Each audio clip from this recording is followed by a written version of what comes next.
بسم اللہ الرحمن الرحیم۔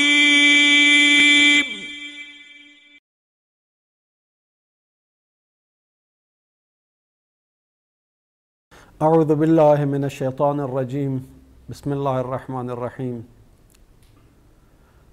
یا بنی اسرائیل اذکروا نعمتی التی انعمت علیکم واوفوا بعہدی اوف بعہدکم وإیای فارہبون۔ یہاں تک سورہ بقرہ کی 39 آیات کا ترجمہ اور ان کی مختصر تشریح بیان ہو چکی ہے۔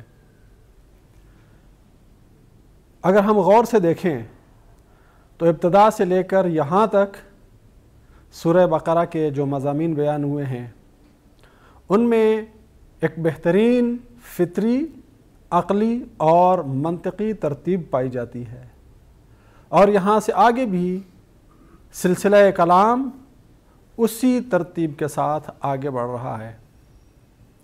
ابتدا میں 3 گروہوں کا ذکر ہوا۔ ایک وہ جو دعوت قرآن پر ایمان لائے اور اس کو دل و جان سے قبول کیا، یعنی متقین۔ دوسرا وہ گروہ جس نے انکار کیا اور کھلم کھلا انکار کیا۔ تیسرا وہ گروہ جس نے زبان سے اقرار کیا لیکن دل سے ایمان نہیں لائے، یعنی منافقین۔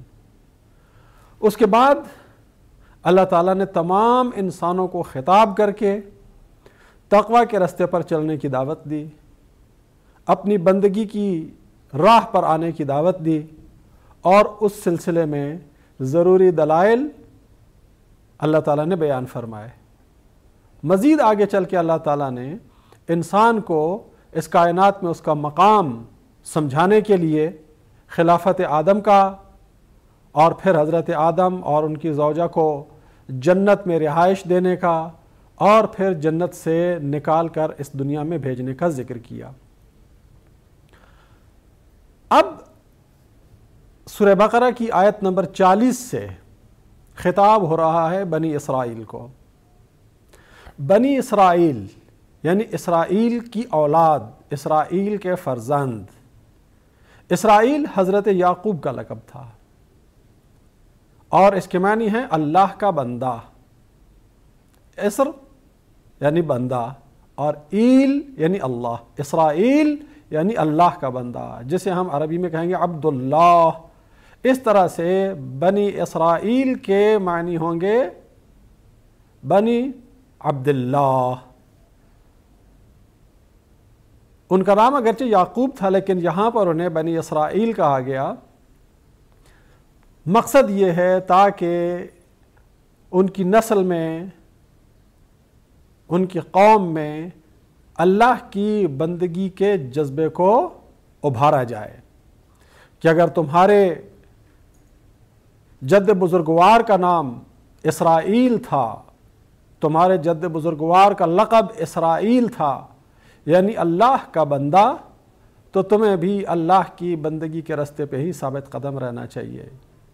اپنے جس جد بزرگوار پر تم فخر کرتے ہو، جن کی مناسبت سے اپنے آپ کو بنی اسرائیل کہتے ہو، جن کی مناسبت سے اپنے آپ کو اسرائیلی کہتے ہو، تو پھر تمہیں انہی کی طرح سے اللہ کی بندگی کے راستے پہ بھی ثابت قدم رہنا چاہیے۔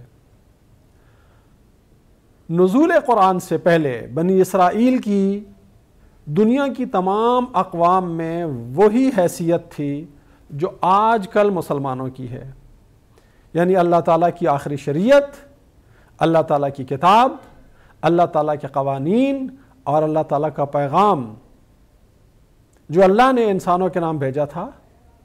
بنی اسرائیل اللہ کے اس پیغام کے امین تھے، بنی اسرائیل اللہ کے اس حکم کے مخاطب اول تھے، اور جتنی بھی کتابیں نزول قرآن سے پہلے آئیں، تورات، زبور، انجیل اور بعض دیگر آسمانی کتابیں، وہ سب کی سب انبیاء بنی اسرائیل پہ آئیں۔ تو بنی اسرائیل یعنی موجودہ امت مسلمہ سے پہلے کہ سمجھ لیں کہ امت مسلمہ تھی۔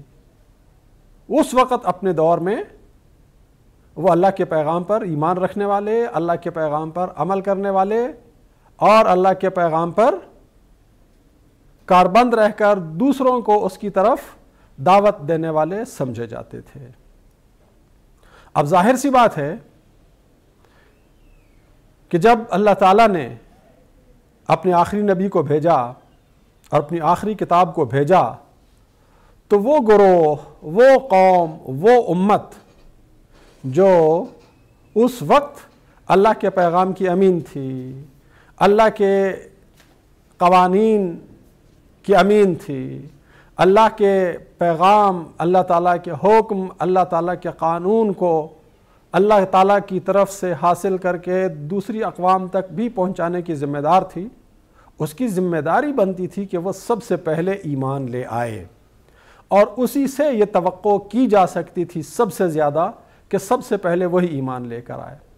لہٰذا تمام انسانوں سے گفتگو کے بعد اور تمام انسانوں کو ان کے اصل مقام یعنی خلافت آدم کا تعارف کرانے کے بعد اب گفتگو ہو رہی ہے اس امت کے ساتھ جسے دوسری تمام امتوں اور دوسری تمام اقوام سے بڑھ کر دعوت قرآن پر لبیک کہنی چاہیے تھی اور رسول اللہ صلی اللہ علیہ وآلہ وسلم کی رسالت پر ایمان لانا چاہیے تھا۔